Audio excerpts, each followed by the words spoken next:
اعوذ باللہ من الشیطان الرجیم بسم اللہ الرحمن الرحیم۔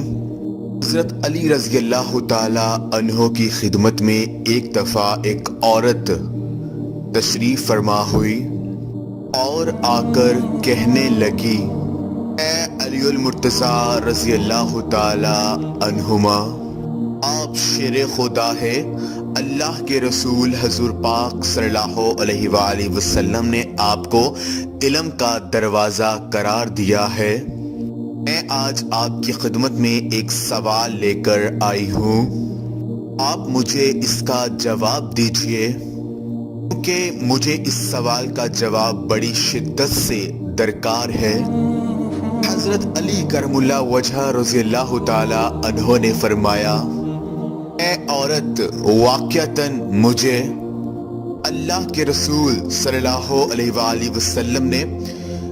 میرے تایا جان بھائی نے مجھے علم کا دروازہ قرار دیا ہے۔ آپ پوچھیں، آپ مجھ سے کیا پوچھنا چاہتی ہیں، میں تجھے اس کا جواب دوں تاکہ تمہاری زندگی آسان ہو سکے۔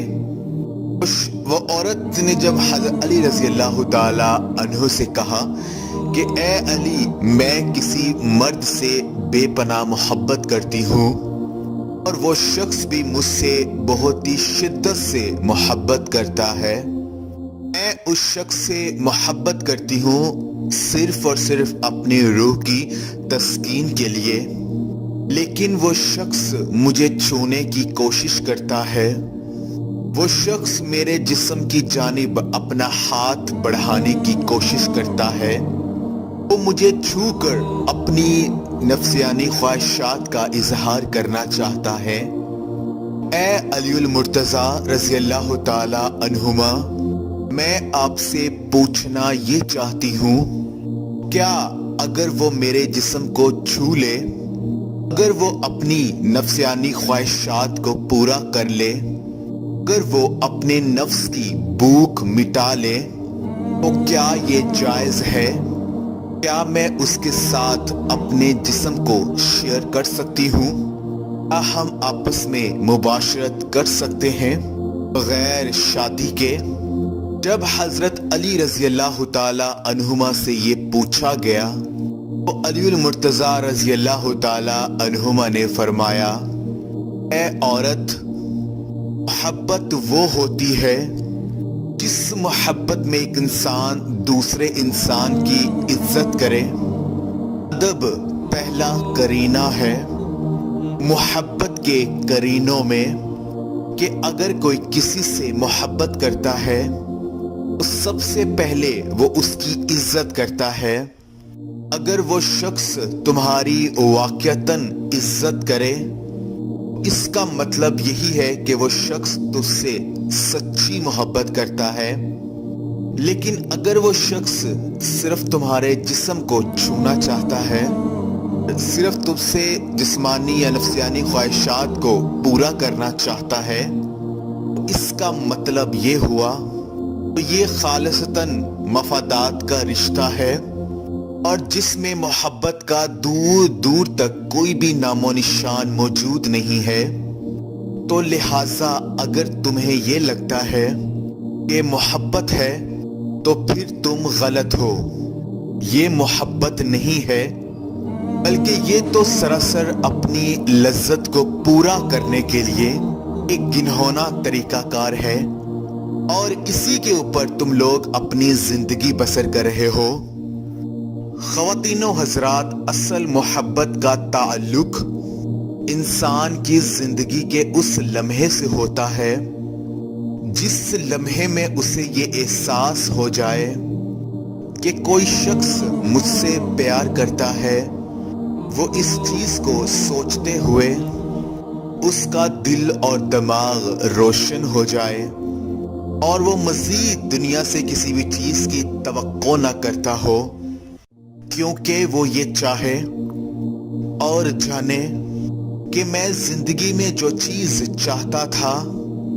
وہ مجھے مکمل طور پر دستیاب ہو چکی ہے۔ اب میری زندگی انتہائی سہل اور آسان ہو گئی ہے۔ خواتین و حضرات، آج کی اس ویڈیو میں آپ دوستوں کو زنا کے بارے میں بھی بتایا جائے گا۔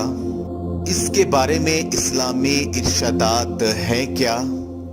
تفصیلات میں جانے سے پہلے ہم آپ سے ایک چھوٹی سی درخواست کریں گے، اگر ابھی تک آپ نے ہمارا چینل دی اردو اسلامک ٹیچر سبسکرائب نہیں کیا تو ہماری اس ویڈیو کے نیچے جو ریڈ بٹن ہے سبسکرائب کا، اس پر کلک کر کے آپ ہمارے چینل دی اردو اسلامک ٹیچر کو لازمی سبسکرائب کریں اور ساتھ بیل آئیکن جو گھنٹی کا بٹن ہے اس پر بھی لازمی کلک کریں، کیونکہ اگر آپ نے بیل آئیکن پر کلک کیا ہوگا تو ہم جو ڈیلی ویڈیوز اپلوڈ کرتے ہیں اپنے دی اردو اسلامک ٹیچر چینل پر، اس کا جو نوٹیفیکیشن ہے آپ کو میسج کے ذریعے ملتا رہے گا اور ہماری فیوچر میں آنے والی کوئی بھی ویڈیو آپ سے مس نہیں ہوگی۔